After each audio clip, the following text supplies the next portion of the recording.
ኖር ተመልካቾቻችን እንደምን አላችሁ እንኳን ለትንሳኤ በዓል በሰላም አደረሳችሁ እያልን ታዲያ ዛሬም ለበዓል እንግዲህ ቆንጆ ፕሮግራም ይዘንላችሁ መተናል እስከ ፕሮግራማችን ፍጻሜ አብራችሁን ቆዩ ላይክ ሼር ሰብስክራይብ ማድረግ አትርሱ ሐሳብ አስተያየታችሁን ኮሜንት ላይ ሳውቁኝ አብራችሁን ቆዩ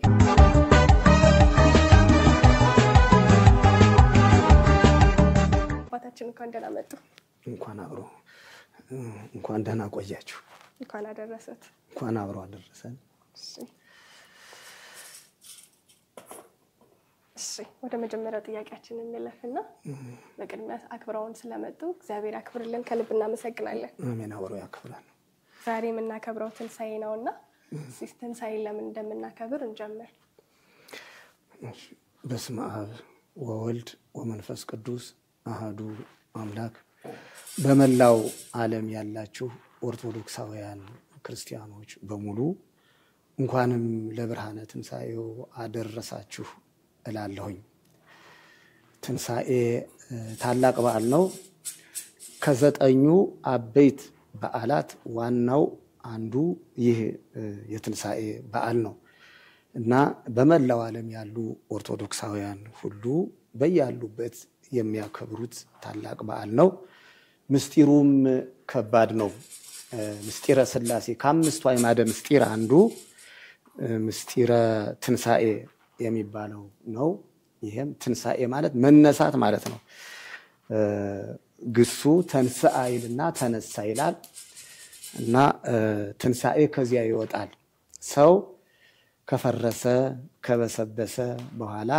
አካል ገዝቶ ሕይወት አግኝቶ ይነሳል ብለው ሊቃውንት ያስተምራሉ እና ይህ ስለተደረገ ነው ትንሳኤ የተባለው እና ዛሬ ያከበርን የምንገኘው መድኃኒታችን ኢየሱስ ክርስቶስ አስቀድሞ የትንሳኤ በኩር ሆኖ አለቃ ሆኖ እንደተነሳ መጻሕፍት ይነግሩናል ወይዜኒ ክርስቶስ ቀደመ ተንስኦ እምኩሎሙ ሰብ ሙታን አሁንም ክርስቶስ ጌታችን ኢየሱስ ክርስቶስ ከሙታን ሁሉ ተለይቶ ተነሳ የሱን ትንሳኤ አብነት አድርገን እኛም እንነሳለን ብሎ ሐዋርያው ቅዱስ ጳውሎስ ያስተማረውና የተናገረው ነው እና ስለዚህ በመላው ዓለም ያለ ኦርቶዶክሳዊ ሁሉ ያከብረዋል ማለት ነው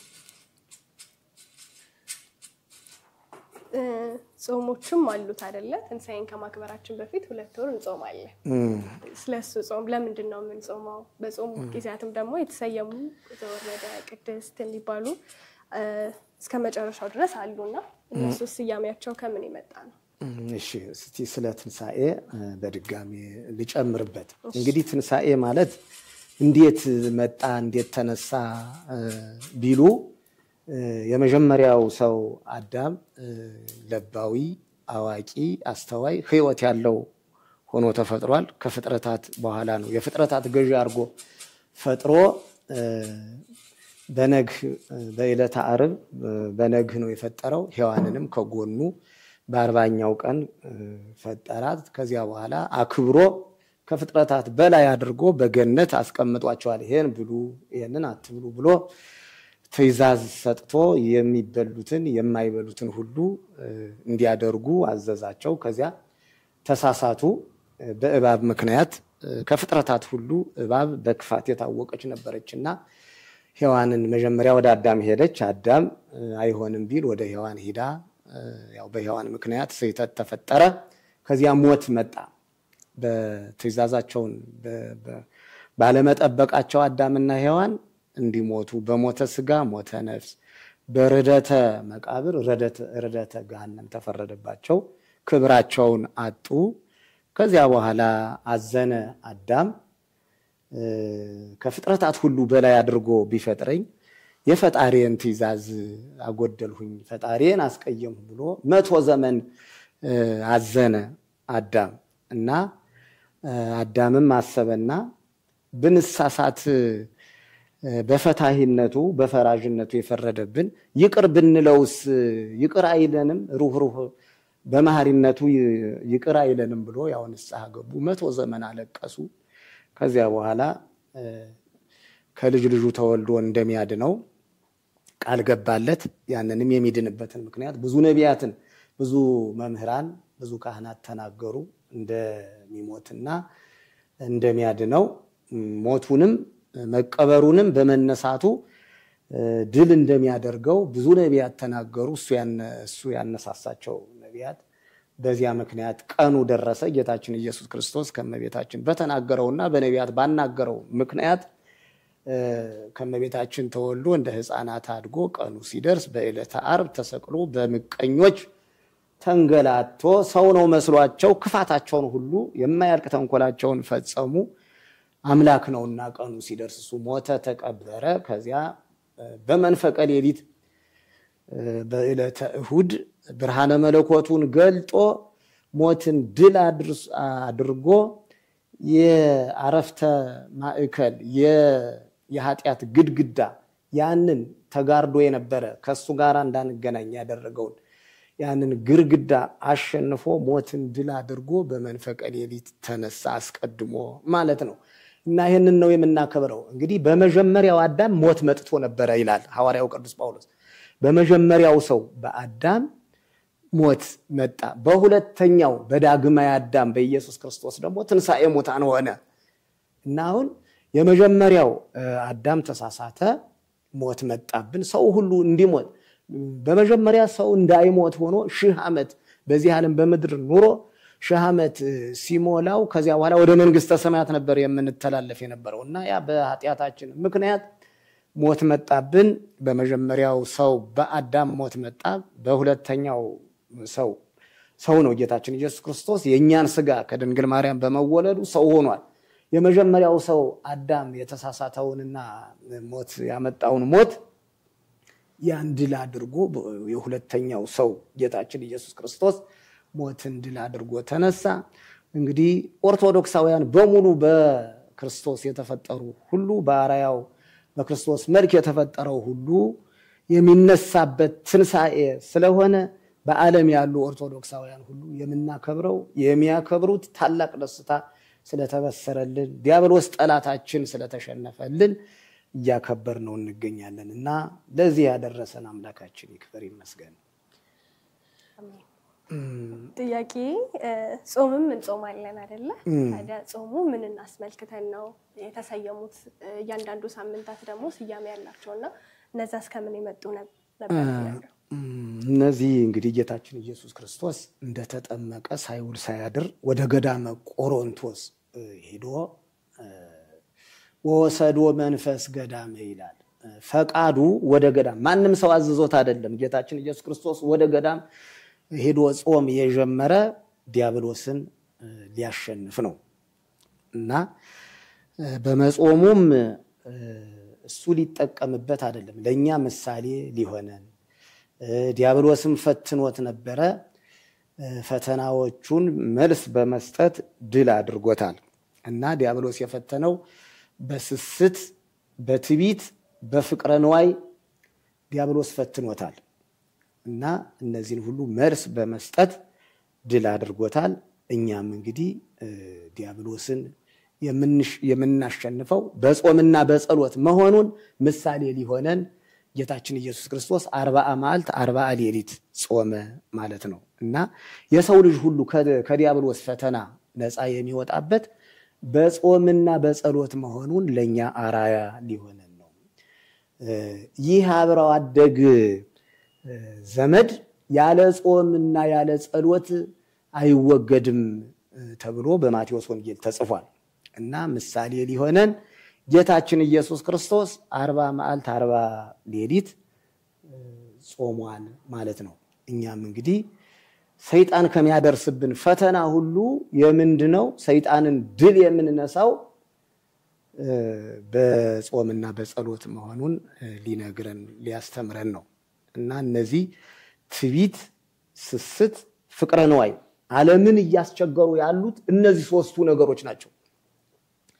የሰው ልጅ በእነዚህ በሶስት ነገሮች ተጠንቅቆ የሚኖር ከሆነና የሰው ገንዘብ የማይፈልግ ከሆነ የማይተብት ከሆነ ፍቅረ ነዋይ የማያሸንፈው ከሆነ ዲያብሎስን ያሸንፈዋል ማለት ነው። እነዚህን የቻለ ክርስቲያን ሁሉ ዲያብሎስን ድል እንደሚነሳው አውቆ ከነዚህ ነገሮች ከስስት ከፍቅረ ነዋይ ከትቢት ከነዚህ መራቅ አለበትና ጌታችን ኢየሱስ ክርስቶስ ዲያብሎስን በእነዚህ ነገር አሸንፎታል። በእነዚህ የሚመጡ ፈተናዎችን የሰው ልጅ ማሸነፍ እንዳለበት ምሳሌ ሊሆነን 40 መዓልት 40 ሌሊት ጾሟል ጌታችን ኢየሱስ ክርስቶስ ማለት ነው። እና እነዚህ ስስት ፍቅረ ነዋይ ትቢት የዲያብሎስ ገንዘቦች ናቸው። ዲያብሎስ መጀመሪያ ክፋትን ትቢትን የፈጠረ እሱ ራሱ ነው። እና የዲያብሎስ ገንዘቦች ስለሆኑ ክርስቲያን የሆነው ሁሉ እነዚህን መቅረብ ማስቀረብ መጠጋት የለበትም። ከነዚህ ነገሮች መጠንቀቅ አለበት። ከነዚህ ነገሮች ተጠንቀቁ ሲል ጌታችን ኢየሱስ ክርስቶስ በእነዚህ ዲያብሎስ የፈተነውን ዲያብሎስን በዚህ አሸንፎታል። 40 መዓልት 40 ሌሊት ጾሟል። እና የመጀመሪያው ጾም ዘወረደ ይባላል። ስያሜ ያላቸው ጌታችን ኢየሱስ ክርስቶስ እስከ ትንሣኤ ድረስ እስከ ሰሙነ ሕማማት ድረስ የጾማቸው ጾሞች እያንዳንዳቸው ስም አላቸው። የመጀመሪያው ዘወረደ ይባላል። ሊቃውንቱ ሲተረጉሙት ሲያስተምሩት መጥተዋል። አሁንም ብንናገረው ስለሚጠና ጥሩ ይሆናል እንጂ ችግር ስለማያመጣ ዘወረደ ማለት ከሰማያ ሰማያት የወረደ ማለት ነው። ጌታችን ኢየሱስ ክርስቶስ የአብ የባህርይ ልጅ ነው። ቅድመ ዓለም ከአባቱ ከአብ ያለ እናት ተወልዷል እና ከሰማያ ሰማያት ወርዶ የአዳምን በደል ሐዘን አዳም በመሳሳቱ ምክንያት ከፍጥረታት ሁሉ አክብሮ የፈጠረኝን ፈጣሪዬን አሳዘንሁት ብሎ 100 ዘመን አልቅሷል። ያንን ሰምቶ ቀኑ ሲደርስ ነቢያት የተናገሩት ቅዱሳን ካህናት የተናገሩት ቀኑ ሲደርስ ጌታችን ኢየሱስ ክርስቶስ ከሰማያ ሰማያት ወረደ፣ ከድንግል ማርያም ተወለደ፣ እንደ ሕፃናት አደገ፣ ተጠምቆ 30 ዘመን ሲሞላው ተጠመቀ። ሳይውል ሳያድር ወደ ገዳመ ቆሮንቶስ ገብቶ ጾሙን ጀመረ እና የመጀመሪያው ሳምንት ይሄን ሊቃውንት ከፋፍለውታል። ዘወረደ፣ ቅድስት፣ ምኩራብ፣ መጻጉዕ፣ ደብረ ዘይት፣ ገብርኄር፣ ኒቆዲሞስ እያሉ እነዚህ ሁሉ እያንዳንዳቸው ምስጢር አላቸው እና ሊቃውንቱ በያሉበት በየአብያተ ክርስቲያኑ በጉባኤ ቤትም ሲተረጉሟቸው ሰንብተዋል። እና ዘወረደ ማለት ከሰማያ ሰማያት የወረደ ማለት ነው። ዘወረደ ማለት ኃጢአታችንን ለማስወገድ ምሳሌ ሊሆነን ጾሞ ሊያስተምረን ከሰማያ ሰማያት የወረደ ማለት ነው። ዘወረደ ማለት ደስ የሚል ቆይታ ነው እያሳለፍን ያለነው። ስለ ኢየሩሳሌም እስቲ ንገሩ። ስለ ሆሳዕና ማለት ነው። ሆሳዕና ኢየሩሳሌም ጌታችን ኢየሱስ ክርስቶስ የተወለደባት ሀገር ናት። ኢየሩሳሌም ያው ጌታ ያደገባት ብዙ ቅዱሳን ሐዋርያት ያደጉባት ጌታችን ኢየሱስ ክርስቶስ ያስተማረባት ነው። ሀገረ ሰላም ማለት ነው። ኢየሩሳሌም ማለት ራሱ የሰላም ሀገር ማለት ነው። ጌታችን ኢየሱስ ክርስቶስ ያስተማረባት ሀገር ስለሆነች ኢየሩሳሌም እና ጌታችን ኢየሱስ ክርስቶስ በአህያ ተጭኖ ወደ ኢየሩሳሌም ገብቷል። ለማስተማር ነው እና ስም ሆሳዕና በሚባል አክብረነዋል ባለፈው። ወደ ኢየሩሳሌም በአህያ ተጭኖ ሲገባ ሁሉም ህዝቡ ሁሉ ሰኔል እያነጠፉ ምንጣፍ እያነጠፉ ጋቢያቸውን በመንገዱ እያነጠፉ ህዝቡ በአክብሮት ተቀብለውታል እና ወደ ኢየሩሳሌም ሲደርስ እንተገቦ ደብረ ዘይት ወደ ቢታንያ የደብረ ዘይት አጠገብ የምትሆን ቤተፋጌ የምትባላለች እና እዚያ ሲደርስ ፋጌ ማለት የተመሰቃቀለ ጎዳና ማለት ነው። እሱም በመስቀል የሚሰቀል መሆኑን የሚያመለክት ነው። የተመሰቃቀለ ጎዳና ነው እና እዚያ ሲደርስ ህዝቡ ሁሉ በአህያ ላይ ነው የወጣ። መጀመሪያ ደቀ መዛሙርቱን ሁለቱን ወደፊታችሁ ሂዱና የታሰረች አህያ ታገኛላችሁ አምጡልኝ አላቸው። ደቀ መዛሙርቱ ሄዱ። ማንም ሰው ማን ፈልጓቸው ነው ለምንስ ትፈቷቸዋላችሁ ቢላችሁ ጌታቸው ይፈልጋቸዋል በሏቸው። እኒህ አህዮች በአጋጣሚ ተሰርቀው የተደበቁ ናቸው ይላሉ ሊቃውንት። ጌታቸው እየፈለጋቸው ነውና ልቀቋቸው ተብለን ታዘዘናል በሏቸው ከዚያ በኋላ ይለቋችኋልና ሂዳችሁ አምጡልኝ ያላቸው እነሱም ጌታቸው እንዳዘዛቸው አህያይቱን ፈትተው አመጡለት እንግዲህ ይህ ብዙ ምስጢር ያለው ነው ፈታችሁ አምጡልኝ ሂዱ ማለት ወደፊታችሁ ሀገር ሂዱ ማለት አህዛብን ሁሉ አስተምሩ ብዙ የታሰረ ህዝብ አለ ፈታችሁ አምጡልኝ ሲል ነው ጌታችን ኢየሱስ ክርስቶስ ሰው ሁሉ ከማይሰረ ኃጢያት የሚፈታበት ዘመን ደረሰ ሲል ወደፊታችሁ ሀገር ሂዱ ወይም ወደ ናዝሬት ወይም ወደ ገሊላ ሂዱ አላላቸው ጽንፍ እስከ ጽንፍ ዓለምን ዞራችሁ አስተምሩ ሲላቸው ወደፊታችሁ ሂዱ እና አስተምሩ ሲላቸው ሂዱ ፈታችሁ አምጡልኝ ማለቱ ስለሆነ ሰው ሁሉ የሚፈታበት ከማይሰራ ኃጢያት የሚፈታበት ዘመን ስለደረሰ እያስተማራችሁ እያሳመናችሁ እያጠመቃችሁ ወደኔ አምጡልኝ ማለቱ ነው አህያይቱን አምጡልኝ ማለቱ ህዝቡ ሁሉ መፈታት አለበት ፈጣሪውን ማወቅ አለበት ሲል ደቀ መዛሙርቱን አዘዛቸው ከዚያ ጌታም ያው ይሄም በነቢያት ተነግሯል ዘካርያስ አብርሂ ጽዮን ንጉስኪ መጽ ተጽይኖ ዲበዋል ብሎ ተናግሯል ዘካርያስ ምዕራፍ 9 የሚገኝ ቃል ነው ይህም ሊፈጸም ግድ ስለሆነ ነው ከዚያ በኋላ ጌታችን ኢየሱስ ክርስቶስ በአህያዋ ተጭኖ ሲሄድ ህዝቡ ሁሉ ጋቢያቸው እንኳን አንተ ለወጣህባት አህያ ክብር ይገባታል ሲሉ ጋቢያቸውን የሚያነጥፉ አሉ ሰኔል እየቆረጡ የሚያነጥፉ አሉ ወደ ኢየሩሳሌም ሲገባ እና እንደዚህ አድርገው በአክብሮት ተቀብለውታል እና እንደዚህ የተከበረበት ቀን በኢየሩሳሌም ነው ይሄ የተደረገው ሰኔሉ ምስጢር አለው ትርጓሜ ያለው ሰኔል በእሳት ለብልቦ ይተዋል እንጂ ፈጽሞ አያቃጥለው የጌታችን ኢየሱስ ያንተን ባህሪ አይመረመርም ሲሉ ሰኔል ጎዝጉዘውለታልና ሁሉ ምስጢር ያለው ነው ኢየሩሳሌም እንግዲህ ማለት ጌታችን ኢየሱስ ክርስቶስ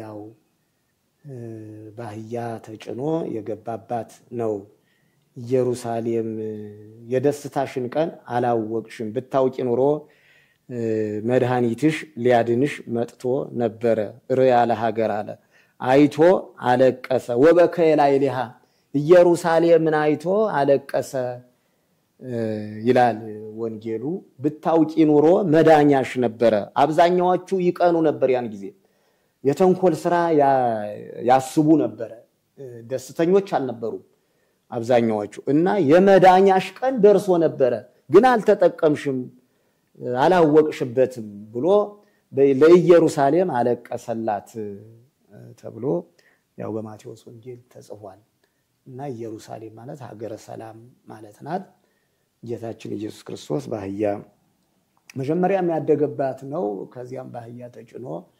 የረገጣት ህዝቡ ሁሉ ክብር የሚያገኙም ክብር ያገኙበት ያልተጠቀሙም ለመጠቀም ያልተዘጋጁም ያልተጠቀሙበት ጊዜ ነበር የሆሳዕናን በዓል ስናከብር ማለት ነው እና ይሄንን ይመስላል እሺ ጌታችን መድኃኒታችን ኢየሱስ ክርስቶስ ያንን ያህል መስዋዕትነት የከፈለልን ምክንያት አለው እኛን ከሞት ወደ ህይወት ለማምጣት ነውና እስቲ ስለሱ በደንብ ቢነግሩን አሁን ካሉት ትውልድም መስዋዕትነት ያን ሁሉ ከተከፈለለት እንደ ሰዎች አንፃር አሁን ላይ ያለንበት ሁኔታ ትንሽ ልክ ነው ብዬ አላስብምና ስለሱም ጨምረው ቢነግሩን ደስ ይለኛል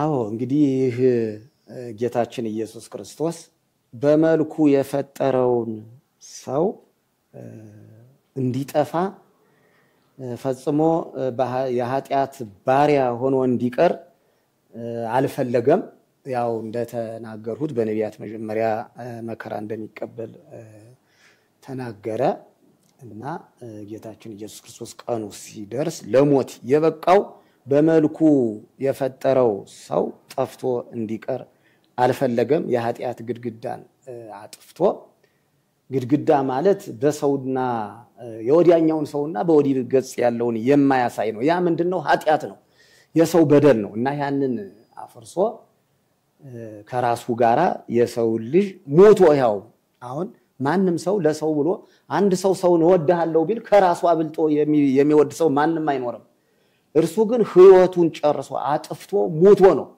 የወደደ እና ይህ ውለታ እንግዲህ ይህን ውለታ እንዴት የሰው ልጅ ይመልሰዋል ስንል ይህ ውለታ መመለስ ያለበት በአራያ ሥላሴ በመልኩ በጌታ መልክ የተፈጠረውን ሰው በማክበር ነው ውለታውን የምንመልሰው ማለት ነው።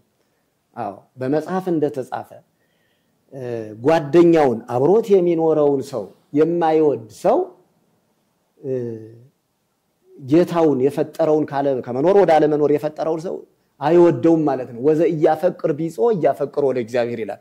ጓደኛውን የማይወድ ሰው በየት አልፎ ነው የማያየውን እግዚአብሔርን እወዳለሁ የሚል ሰው ካለ ወንድሙን እየተጣላ ወንድሙን እያስቀየመ እየገደለ እያስገደለ በወንድሙ ላይ ተንኮል እየሰራ ጌታዬን አውቀዋለሁ አስቀድሳለሁ ወደ ቤተክርስቲያን ሄዳለሁ ሚል ሰው ካለ ቀታል የነፍስ ነው ተብሎ ተጽፏል በመጽሐፍት። ነፍሰ ገዳይ ማለት ነው። እና ጌታችን ኢየሱስ ክርስቶስ በመልኩ ለፈጠረው ሰው እንደዚህ ከሞተ ይህ ሰው ጓደኛውን የማያከብር ከሆነ በአራያ ሥላሴ የተፈጠረውን ሰው የሚጎዳ የሚበድል የሚያሰቃይ የሚያንገላታ ከሆነ ፈጣሪውን እያንገላታው መሆኑን ማወቅ አለበት። አዎ ምክንያቱም አብሮት የሚኖረው ጓደኛው ሲራብ ሲጠማ ዝም እያለ በጭካኔ እየተመለከተ እንዲያውም እንዲጠፋ እንዲሞት እያሰበ እግዚአብሔርን እወዳለሁ ካለ ይሄ ውሸታም ነው ማለት ነው። እና የሰው ልጅ አሁን ጌታችን ኢየሱስ ክርስቶስ እንደዚህ የተሰቀለ እኛም እንደሱ ተከባብረን እንድንኖር ነው የመጀመሪያው ትምህርቱ። ጌታችን ኢየሱስ ክርስቶስ ወደዚህ ዓለም መጥቶ እንደውም ያስተማረው ደቂቀ የተፋቀሩ በበይናቲክሙ ነው የመጀመሪያው። በቃ እርስ በርሳችሁ ተፋቀሩ። አዎ እርስ በርሳችሁ ሳትፋቀሩ እኔን እወድሃለሁ የምትሉ ከሆነ ከንቱ ነው ስላለ የሰው ልጅ እንግዲህ ጌታችን ኢየሱስ ክርስቶስ ለሰው ልጆች ለኛ ለራሱ ብሎ ከሞተ አንድ ክርስቲያን ወይም አንድ ሰው አንድ ፍጡር ጓደኛውን ማክበር ግድ ይለዋል። እና ጓደኛውን የማያከብርና ጓደኛውን የሚበድል ከሆነ ጌታውን እንደ ይሁዳ ማለት ነው። ጌታውን አሳልፎ እንደሰጠው እንደ ይሁዳ ማለት ነው።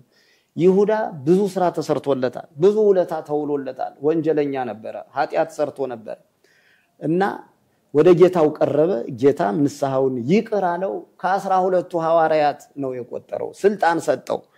ያንን ውለታ ትቶ ጌታውን ከአይሁድ ጋር ተስማምቶ በ30 ብር ሽጦታል እና የተዋለለት ውለታ ጠፍቷል ማለት ነው። የሰው ልጅም አሁን የሰው ልጅ አካል ዘያክልን ሰጥቶናል አምላካችን።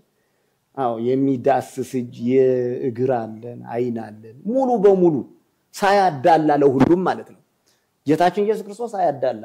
አካል ዘያክል ማለት የምንቆምበት እግር የምናይበት አይን የምንተነፍስበት ይሄ ሁሉ ጌታችን ሳያዳላ የሰጠን ይሄ ውለታ ነው።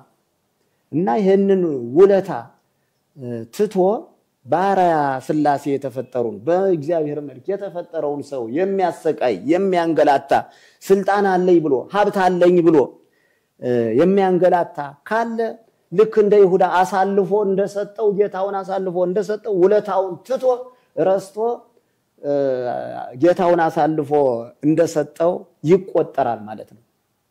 እና የሰው ልጆች ጌታችን ኢየሱስ ክርስቶስ ለኛ ብሎ እንደዚህ ከተንገላታ እኛስ ባንረዳው እንኳን ለምን እናንገላታዋለን? በጥሮ ግሮ የሚኖረውን ደሃውን ለምን እንነካዋለን? ቢቻል መርዳት ነው። አዎ ሲንገላታ ሲሰጥ ሲያበላ የነበረ ሰው አጥቶ በበረንዳ በመንገድ ቤተሰቡን ይዞ ሲጎዳ ሲንገላታ ዝም ብሎ ማየት ይህ ጭካኔ ልክ እንደ ነፍሰ ገዳይ ያስቆጥራል። እና ሩህሩህ መሆን አለበት። ጌታችን ኢየሱስ ክርስቶስ እኔ ሩህሩህ ነኝ ወደኔ ኑ እናንተም እንደኔ ሁኑ ብሎ በወንጌል በተደጋጋሚ ያስተምሯልና እኛም የጌታን ውለታ የምንመልሰው በአካባቢያችን አብሮን የሚኖረውን ሰው ስናበላ ስናጠጣ ስናዝንለት ስለሆነ ይህን ካላደረግን ግን እንደ ነፍሰ ገዳይ የምንቆጠር ስለሆነ ይህንን የተጻፈውን በማንበብና መምህራን የሚያስተምሩንን በመከታተል መልካም ስራ መስራት አለብን። እና መልካም ስራ ስንሰራ እንግዲህ የትንሳኤ ጌታችን ኢየሱስ ክርስቶስ የተነሳው ትንሳኤ መጀመሪያ እሱ አለቃ ሆኖ በኩር ማለት እንግዲህ ቀጣይ ነገር አለ ማለት ነው። አንድ የመጀመሪያ ልጅ በኩር ይባላል። የመጀመሪያ ልጅ ቀጣይ የሚወለዱት ደግሞ ከሱ ቀጣይ ይሆናል። አሁን ጌታችን ኢየሱስ ክርስቶስ ወይዜኒ ክርስቶስ ቀደመ ተንሶ ከሙታን ተለይቶ ተነስቶ ከሙታን ተለይቶ መጀመሪያ ተነሳ። የሚነሳ ሰው አለ፣ እኛ እንነሳለን ማለት ነው። ይሄ ምንም የማያጠራጥር ነገር ነው። ሐዋርያው ቅዱስ ጳውሎስ በተደጋጋሚ እንደተናገረው የማንነሳማ ከሆነ ስብከታችንና ትምህርታችን ሁሉ ከንቱ ነዋ ብሎ ተናግሯልና ሁሉም በአርአያ ሥላሴ የተፈጠረው ሁሉ ይነሳል። ስንነሳ ግን ሰው ሁሉ የዘራውን ያጭዳል። ምግባራችንን ይዘን ነው ምንነሳ። መጠንቀቅ ያለብን ይሄን ነው። መነሳትማ እንነሳለን።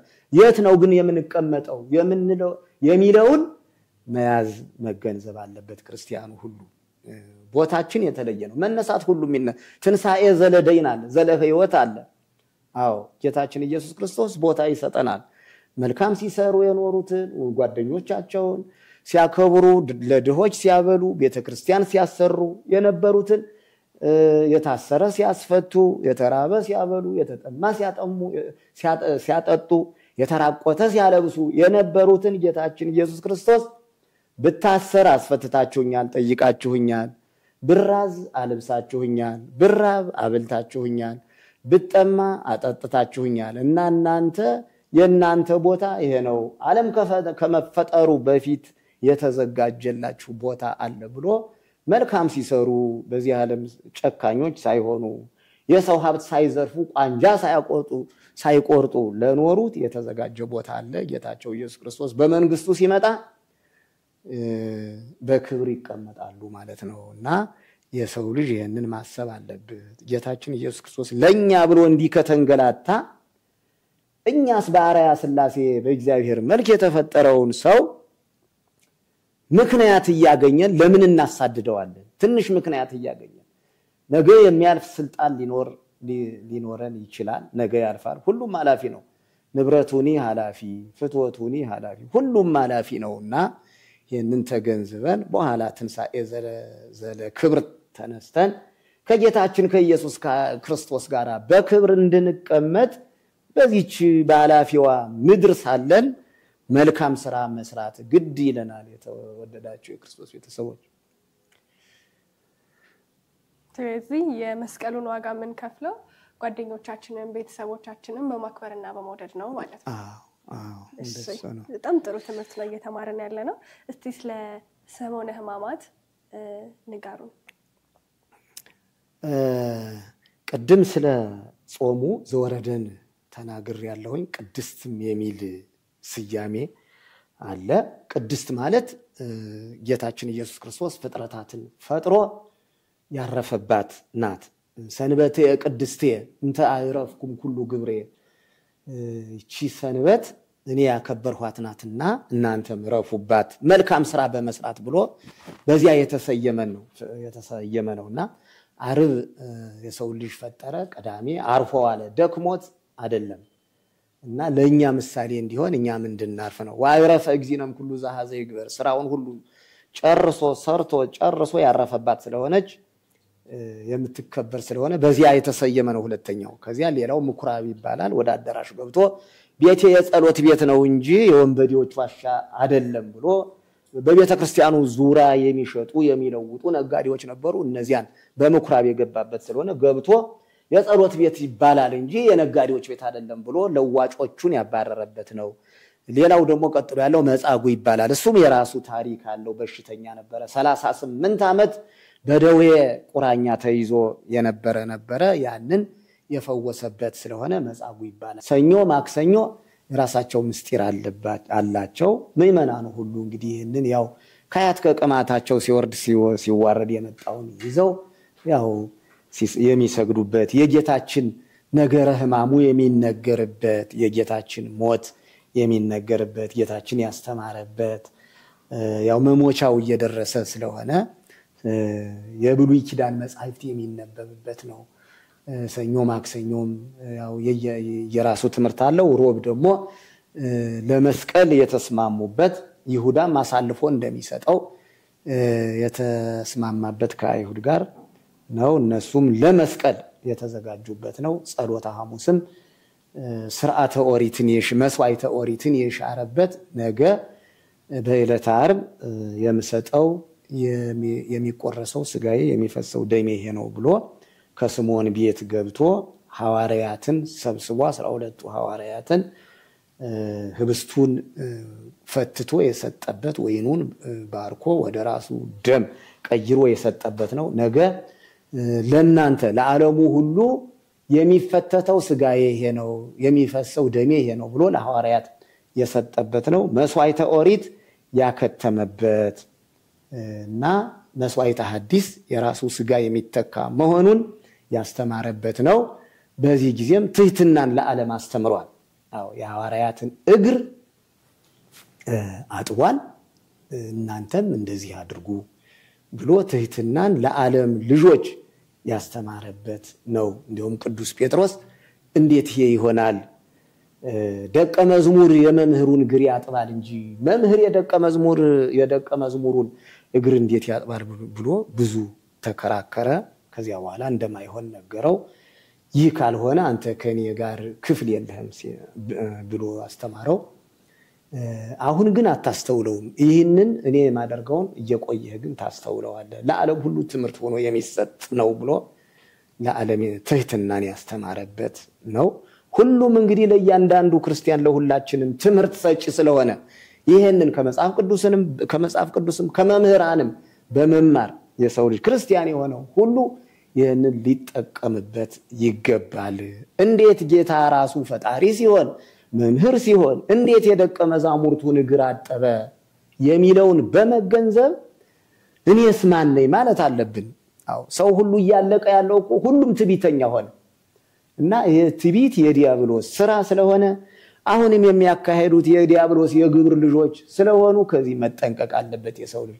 ጌታችን ያላስተማረው ያላሳየን ነገር የለም በምድር ሲንቀሳቀስ። ለእናት አባት መታዘዝ እንደሚገባን እሱም ለእናት አባቱ ብሎ ለዮሴፍ ለእመቤታችን እየታዘዘ አድጓል። እና ሁላችንም እንግዲህ በክርስቶስ ክርስቲያን የተባለው ሁሉ ትህትናን ገንዘብ ማድረግ አለበት። ይህ ስለጠፋ አሁን ዓለም ሁሉ እየተጫረሰ ይገኛል። ጌታችን ኢየሱስ ክርስቶስ ያስተማረንና በተግባር ያሳየንን ቢተረጉም ዓለም ሁሉ በሰላም በፍቅር ይኖር ነበረ። አሁን ሁሉም መሳሪያ ይመዛል፣ በመሳሪያ ደግሞ ሰላም ሊመጣ አልቻለም። እና ጌታችን ኢየሱስ ክርስቶስ በትህትና ስለሆነ ዲያብሎስን ድል የነሳው ሁላችንም የጌታችን የኢየሱስ ክርስቶስን ትምህርት በመገንዘብ ትህትናን ተጎናጽፈን ተከባብረን ብንኖር በምድርም ሰው አክብሮን ሰው ወዶን እንኖራለን። በሰማይም በመንግስቱ በትንሣኤ ዘጉባኤ ተነስተን የማታልፈዋን መንግስተ ሰማያት ወርሰን እንኖራለንና የሰው ልጅ በሙሉ ጌታችን ኢየሱስ ክርስቶስ ያደረገውን ትህትና ያደረገውን መከራ በመገንዘብ እኛም ትህትናን ተጎናጽፈን ይችን አላፊ ዓለም ወደድንም ጠላንም ማለፉ አይቀርምና ይችን አላፊ ዓለም ትህትናን ፍቅርን ተጎናጽፈን ተከባብረን ኑረን ብናልፋት ሌላ ሀገር አለን ብሏል ሐዋርያው ቅዱስ ጳውሎስ። ለእመተ ነስተ ማህደርነ ዘበምድር ብነ ህንጻ ዘበሰማያት ብሏል። ይህ ምድራዊው መሬት ቤት ቢፈርስብን አትጨነቁ ለዚህ ለምድራዊው መሬት ብሏል ጌታ ራሱ ሐዋርያው ቅዱስ ጳውሎስ። እና የሰው እጅ ያልሰራው ቤት ተዘጋጅቶልናል ዓለም ሳይፈጠር ጀምሮ። ያንንም ቤት ይላል እንደውም ሲያስተምር በሰፊው የደካሞች እጅ የሰራው ነው፣ በአይነ ስውሮች በደካሞች እጅ የተሰራ ቤት ነው ይላል እንጂ ግንበኛ ተመርጦ እገሌ ጥሩ አናጺ ነው ጥሩ ግንበኛ ነው ተብሎ ተመርጦ የተሰራ ቤት አይደለም። አእዳ ወድኩማን ያሐንጻ አብያተ የደካሞች እጅ እነዚህ ምጽዋት እያሉ የሚለምኑት እጅ ለነሱ የሰጣችሁት ገንዘብ የሰራላችሁ ቤት አለ። ተዛዝናችሁ ኑሩ፣ ለተራበ መጽውቱ፣ ለአይነ ስውር መጽውቱ፣ አካል ለሌለው መጽውቱ፣ የሚበላው ላጣ ስጡ ሲል ይሄንን ተናግሯል ሐዋርያው ቅዱስ ጳውሎስና እንግዲህ ብዙ ሊቃውንት አስተምረዋል።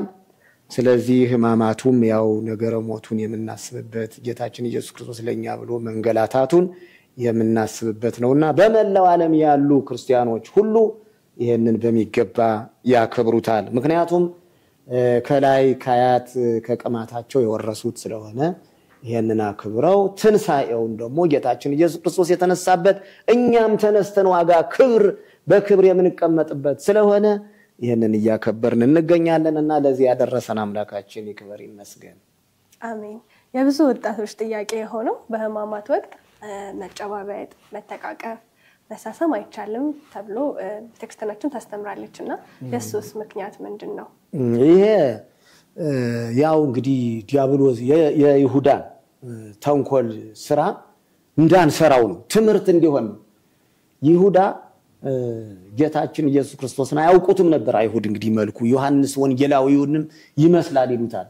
ጌታችን ኢየሱስ ክርስቶስ መልኩ ከዮሐንስ ወንጌላዊ ጋራ ይመሳሰላልና ስለማያውቁት እኔ ሰላምታ የምሰጠው ወይም የምስመው እሱ ነውና እናንተ የምትሰቅሉት የፈለጋችሁት ነውና ስትፈልጉት የነበራችሁት የቆያችሁት ነውና ስስመው ሄዳችሁ ትይዙታላችሁ ከዚያ በኋላ ስራችሁን ትጀምራላችሁ ብሎ ሂዶ ስሞታል ይሁዳ ማለት ነው።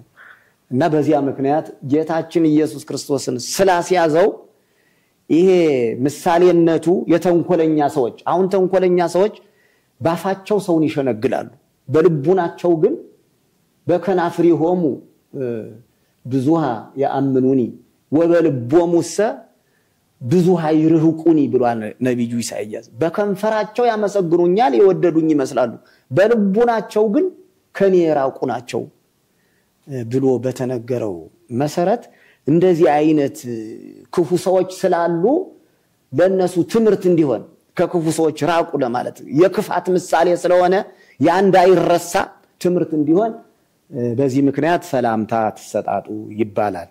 እና በዚህ ምክንያት ነው ይሁዳ ጌታውን አሳልፎ የሰጠበት ስለሆነ ሰላም በማለት ወዳጆ ሆይ ነገረ ፍቅሩን መልካሙን ነገር ትምህርተ ፍቅሩን ትምህርተ ጽል አርጋው መጣህ ብሎታል ጌታ። ይሄ ነው የኔ ውለታ ብሎታል። አዎ ነገረ ፍቅሩን ወዳጄ ብዬ ደና ቦታ ባስቀምጠህ እንዲሁ ነህ መጣህ ብሏል ጌታ ኢየሱስ ክርስቶስም ሲስመው። እና የክፉ ምሳሌ ስለሆነ ያ ትምህርት ሆኖ እንዲኖር ይሁዳ ጌታውን ወደ ክብር ከክብር ወደ ክብር ያስተላለፈውን አሳልፎ ስለሰጠው በዚያ ምክንያት ነው ሰላምታ መሰጣጣት ተገቢ አይደለም የሚባለው በዚህ ምክንያት ነው። ይሄ እንግዲህ ትምህርት ሆኖ ይኖራል ማለት ነው። እንግዲህ ስለ ትንሣኤ አንስተን ስለ እመቤታችን ማርያም አለማውራት አንችልምና ስለሷም የተወሰነ ነገር ቢሉን ደስ ይለኛል። እመቤታችንማ እንግዲህ ሰዓሊተ ምህረት ለውሉደ ሰብእ ይላታል። እመቤታችን ብዙ ሊቃውንት ቅዱስ ኤፍሬምና አባ ሕርያቆስ ያመሰገኗት ሰውን አስታርቀይ ቢሉት ነገር አጽንቶ ይመጣል ይላል። አንቺ ግን ርህርህት ነሽና ሁሉን ማርልኝ ነውና ምትይ ያለ አንቺ አማላጅነት ሰው አይድንምና እመቤቴ ሆይ እባክሽን ይቅርበኝ ከልጅሽ ከወዳጅሽ አስታርቂኝ ተብላ የተነገረላት ብዙ ሊቃውንት ያመሰገኗት ናት። ስሟ መድኃኒት የሆነ እሷን ለድህነት ያዘጋጃት ንጹህ አድርጎ አንጽሖ ይህ ሁሉ ትንሣኤ ይህ ሁሉ ልደቱ ጥምቀቱ ሁሉ እሷ ናት። አዎ ማደሪያ ሆና ንጹህ ሆና ተገኝታ አንጽቶ በቅዱስ ገብርኤል ብስራት ገብርኤልን አነሳስቶ ለልየ ላይከ ኮንኩ ለሪሴ ባለው መሰረት ገብርኤል እንዲያበስራት ራሱ አዝዞ በዚያ ምክንያት ከሷም ንጽሕት ሆና እንድትገኝ አድርጎ ምንም መርገም እንዳይኖርባት ከሐና ከኢያቄም የወረደ የኃጢአት መርገም እንዳይኖራት አድርጎ ያንን አንጽቶ ከሷ ተወልዶ ነው እንግዲህ ተወለደ ተጠመቀ ተነሳ እያልን ምናከብር ሁሉ ምክንያት ድህነት እሷ የድህነታችን ምክንያት ናትና እሷ ስሟ ለዘላለም ኩሉ ትውልድ ያስተበጽውኒ ብላ እሷም ተናገረ። ትውልድ ሁሉ ንድነሽ ክብርትነሽ ይሉኛል ብላ በሉቃስ ወንጌል ተጽፎ ይገኛልና እሷ ስትመሰገን የምትኖር የድህነታችን ምክንያት ስለሆነች ክርስቲያኑ ሁሉ ስሟን መጥራት መጠቀም አለበት። አዎ እሷ ንጽሕት ርኅርኅት ሆና ምክንያት ድህን ስለሆነች እንኳን መልካም የሰሩትን ሌላውን ጻድቃንንስ በመልካም ስራቸው ትምራቸዋለህ። እነዚህ ክፉ ስራ የሰሩት ለምን በሲኦል በእሳት ይቃጠላሉ? ልጄ ማርልኝ እንጂ የምትል ርኅርኅት ስለሆነች ስሟን ጠርተን መጠቀም አለብን። ስሟን ስንጠራት ቤታችን ሁሉ በበረከት ይሞላልና ምክንያት ድህናችን ስለሆነች እናከብራታለን፣ እናገናታለን ማለት ነው። ማስተላለፍ የምፈልገው ነገር በመላው ዓለም ላላችሁ ለኦርቶዶክሳውያን ሁሉ እንግዲህ ይሄንን ታላቅ በዓል ትንሣኤን ከሞት ወደ ሕይወት የምንሸጋገርበትን በዓል ስናከብር ብዙ የምንሰራቸው ግዴታዎች አሉ። የተጎዱ አብያተ ክርስቲያናት ሊኖሩ ይችላሉ።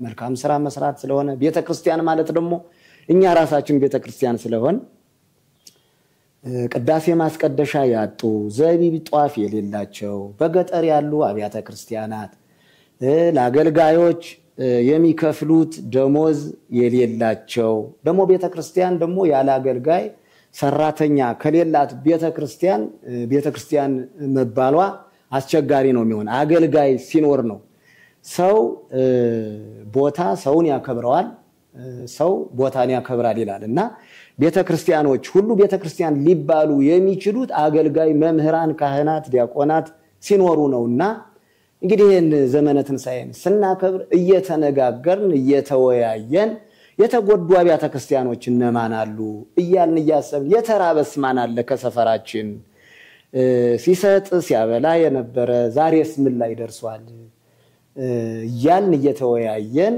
መልካም ስራ እየሰራን ይሄንን በዓል ማክበር እንደሚያስፈልገን አስተላልፋለሁኝ እና ይህ ሲሆን ነው በዓሉ የሚደምቀው። ጌታችን ኢየሱስ ክርስቶስም ደስ የሚለውና ይህን ታላቅ በዓል ስናከብር ለተራቡት እየሰጠን የሚበሉት ለሌላቸው ዘመድ ለሌላቸው ወገን ለሌላቸው የታሰሩትን ሁሉ በመጠየቅ ለጌታችን ኢየሱስ ክርስቶስ ታስሬ አልጎበኛችሁኝም፣ ተርቤ አላበላችሁኝም፣ ተጠምቼ አላጠጣችሁኝም ብሎ በወንጌሉ በማቴዎስ ወንጌል እንደተናገረው እነዚህን ጭምር እያስታወስን መልካም ስራ እየሰራን እንድናከብረው ብዬ አስተላልፋለሁኝ። እግዚአብሔር ከሁላችን ጋር ይሁን። ስለቆየን ጊዜ እግዚአብሔር ይክበር ይመስገን። አሜን። እጅግ በጣም አመሰግናለሁ። ሰዓት ባይገድበን ከዚህ በላይ ብንጫወት ብንማር ደስ ይለኛል። እግዚአብሔር ቃል አይጠገብምና እርሶንም ደስ በሚል አንደበት ሆነው ያደረሱንና ከልብ አመሰግናለሁኝ። ተመልካቾቻችንም እንግዲህ አብራችሁን ስለቆያችሁ ከልብ ያመሰግንኩ። ቡናውንም እንግዲህ ማፍላት ረሳን፣ እኛ ቡናችንን እንጠጣለን። መልካም በዓል ይሁንላችሁ እያለን ላይክ፣ ሼር፣ ሰብስክራይብ ማድረግ አትርሱ። ሐሳብ አስተያየታችሁን ኮሜንት ላይ አሳውቁኝ። አብራችሁን ስለነበራችሁ እግዚአብሔር አክብርልኝ። አመሰግናለሁ። እኔም አመሰግናለሁ። እግዚአብሔር ይስጥልኝ። ሰላም ውድ ምእመናን፣ የቦሌ ለሚ ምዕራፍ ቅዱሳን አቡነ ገብረ መንፈስ ቅዱስ ቤተክርስቲያን ከመገናኛ ወደ ጎሮ ቦሌ ለሚ ኢንዱስትሪ ፓርክ አካባቢ የሚገኘው ማለት ነው። ቤተክርስቲያኗ እንግዲህ ጣራዋ እያፈሰሰች ስለሆነ በዛም የሚገኙ ምእመናን እንግዲህ ስለተነሱ እርዳታችሁን ይሻሉ። ታዲያ አስራት በኩራታችሁን እያወጣችሁ ይችን ቤተክርስቲያን ማገዝ የምትፈልጉ በኢትዮጵያ ንግድ ባንክ 10,09335629 ወይም 10,09336854 ላይ ወይም ደግሞ ለበለጠ መረጃ በስልክ ቁጥራቸው በ0911 10 9138 ወይም 0923 28 45 44 ላይ በመደወል ይችን ቤተክርስቲያን እንግዲህ ማገዝ ትችላላችሁ። ስለምታደርጉት ነገር ከልብ እናመሰግናለን።